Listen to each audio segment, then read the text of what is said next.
I've spoken about it before. I'm a big fan of philosophy. I find it fascinating, interesting.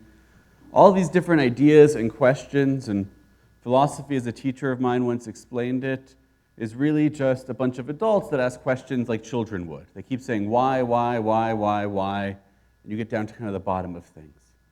But philosophy makes you think about why you think the things that you think, or why you believe the things that you believe. Why are things the way they are? And granted, a result of that is that you get sometimes some weird questions or strange answers. And one of those is this simulation theory. I don't know if anyone's ever heard of it. But anyone who's ever played a computer game or seen someone playing one of those computer games like The Sims, where you create a little world, a little city of people, right? They get the idea of it. And the simulation theory is simply that someday our technology will get so advanced that there'll be a computer so good and so capable that it could create within it a little simulation of a world that would be so realistic it would be indistinguishable from the real world. Even within that world, there would be people playing on their computers, creating little worlds within it. And if there's one reality, one universe, one existence that is real, and there's billions upon billions of these fake simulations within them, inevitably, it's more likely we're living in the simulation rather than the real world. Right? This is the theory. Statistically, we're living in this fake simulated world. It's like a Matrix, for those who have seen the movie. Even as a kid, when I saw that movie, my thought was, very cool, but unless I'm Neo, I'm the guy that gets pulled out of the Matrix, it doesn't really impact me. This is my reality.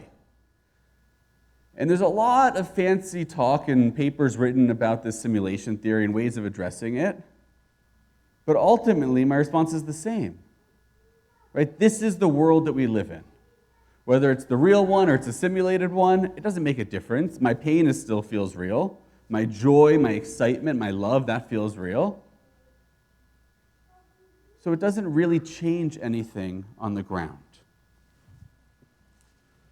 Nietzsche, the German philosopher, this was his idea. Amor fati, embrace your fate.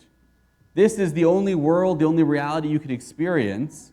It doesn't make sense to be sad over something that didn't happen that you wish did, or to spend your time wishing for something that can't happen or won't happen. Simply to embrace the world that you live in. And yet Judaism offers us what we come here today to do, to pray. It offers us this image of being able to change the world we live in. It offers us one of the methods of doing that is to pray for the things that we want, the things that we need. To pray to create the reality that should exist rather than the reality that is. So the question then is, how do we balance these ideas? What does that mean to pray for a world? What does it mean even more when those prayers seem not to be answered? We have in our parsha today one of the most extreme and clear examples of a prayer that goes unanswered. Moshe Rabbeinu, Moses, our teacher, the leader of the Israelites, he prays again and again and again. Whenever the people sin, he prays on their behalf, and it calms God. It changes God's punishment. It changes God's plan. His prayers seem to have the power to change reality, to create a more just world, to stay God's anger and save the Israelites. And yet, when he crosses God, when he's the end and the aim of God's anger and God's judgment, and told he cannot go into the land, Moses, we see, prays again and again and again. And that's how our parsha this week begins. Moses prays to God, and God, like a parent who's grown a little bit tired of their child saying, I want ice cream for breakfast, I want ice cream for breakfast, I want ice cream for breakfast, says, Don't bring it up again. God yells at him. God chastises him. Enough. I don't want to hear you ask for this again. You're not going into the land. Because the truth is, there are times in our life that we pray for something and it doesn't happen. We pray from the bottom of our hearts, sometimes again and again and again, and no matter how hard we pray, God doesn't answer those prayers. So what do we do in those moments? So we see in our parsha. The rabbis offer us a few different examples from Moses' actions. One of them is to keep praying. Even though God turns to Moses in our parsha and chastises him and says, don't bring this up with me again, if you're here in a few weeks, you'll hear Moses bringing this up again. Moses never gives up hope.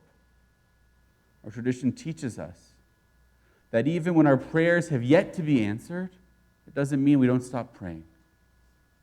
That even when it seems like all hope is lost, doesn't mean we don't stop hoping, of dreaming of the world that we want to live in, the reality that can be rather than what is, the reality that should be rather than what is. There's another lesson the rabbis get from our parsha. It's from the very first word, Ve'et Chanan. Moses beseeched, he pleaded, he asked God. So often our prayers turn on what we deserve. And if anyone deserved to demand something of God, Moshe Rabbeinu.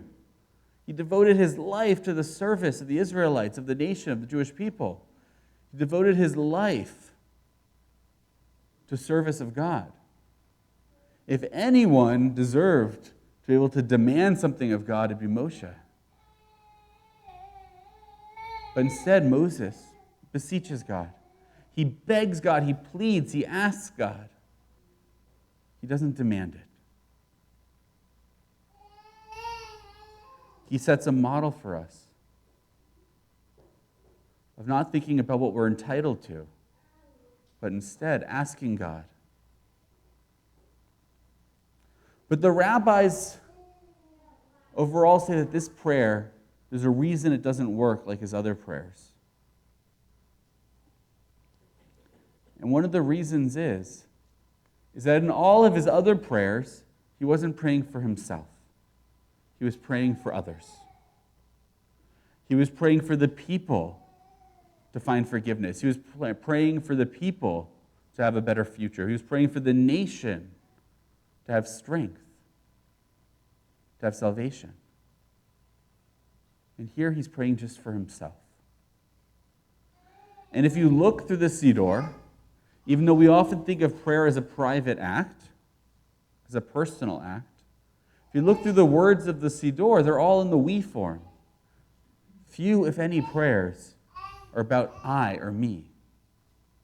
They're all in the plural. God, give us strength.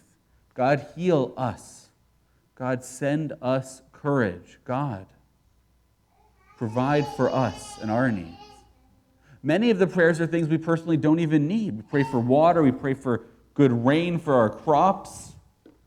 I don't know how many of you have crops, maybe a small garden somewhere, a few herbs or vegetables, but it's not what we're living off of.